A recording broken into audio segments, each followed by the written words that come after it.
Islam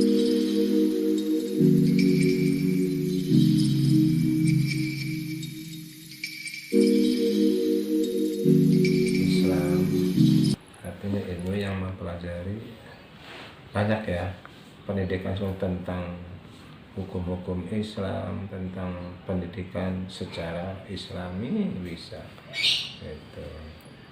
Ilmu pendidikan Islam adalah ilmu yang mempelajari tentang pendidikan secara Islami atau ditinjau dari agama Islam atau dasarnya agama Islam. Pendidikan tersebut.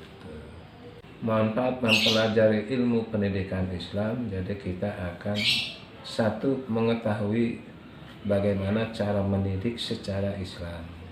Yang kedua, itu adalah kita bisa mempraktekkan mendidik anak, mendidik siapapun, menggali dari contoh-contoh Rasulullah, dari contoh-contoh para ulama.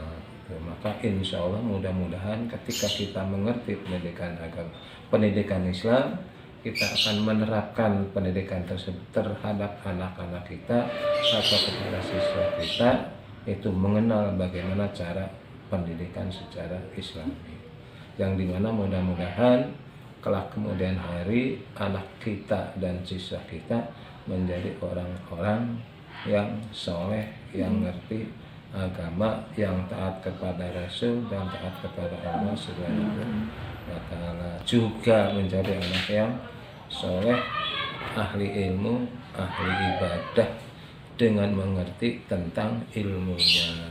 Sebab apa? Sebab kita ibadah, kita hidup berdasarkan ilmu. Ibadah tanpa ilmu maka ibadah tidak diterima. Oleh karena itu sangat penting sekali pendidikan tentang Islam agar hidup berdasarkan Islami, taat kepada Allah dan Rasulnya. Menurut Bapak, penanggung jawab dalam perspektif Islam itu bagaimana, Pak? Penanggung jawab apanya itu? Dari tanggung jawab ini orang tua. Tanggung jawab terhadap pendidikan Islam yang pertama adalah sudah jelas, yaitu tentang pendidikan itu satu adalah pemerintah, yang kedua masyarakat, yang ketiga adalah orang tua. Jadi ketiga ini adalah yang paling penting sekali adalah orang tua kita.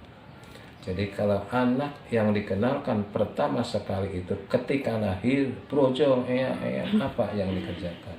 Adzan.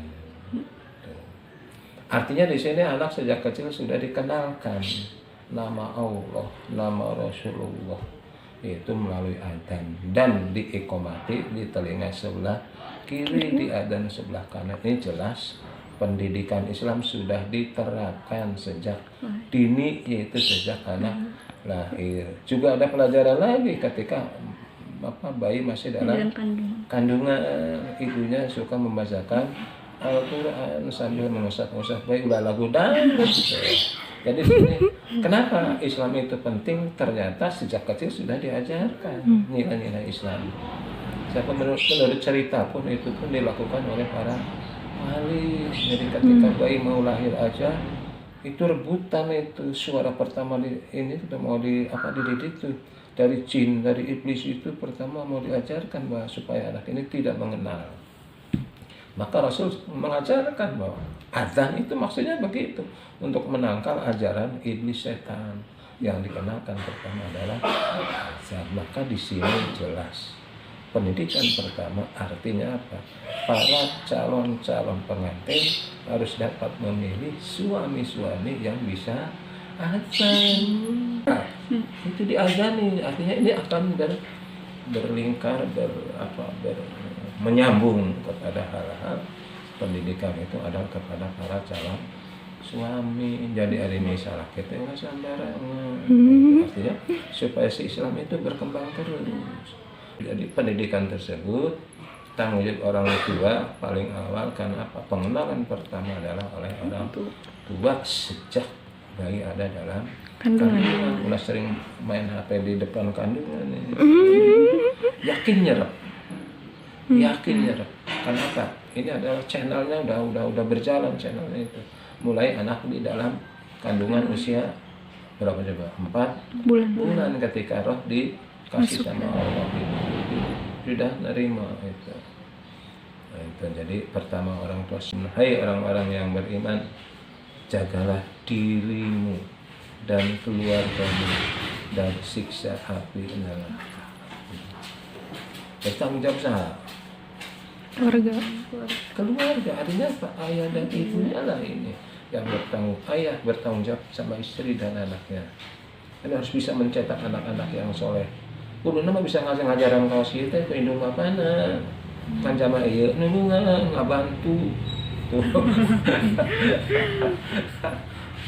Ya tidak.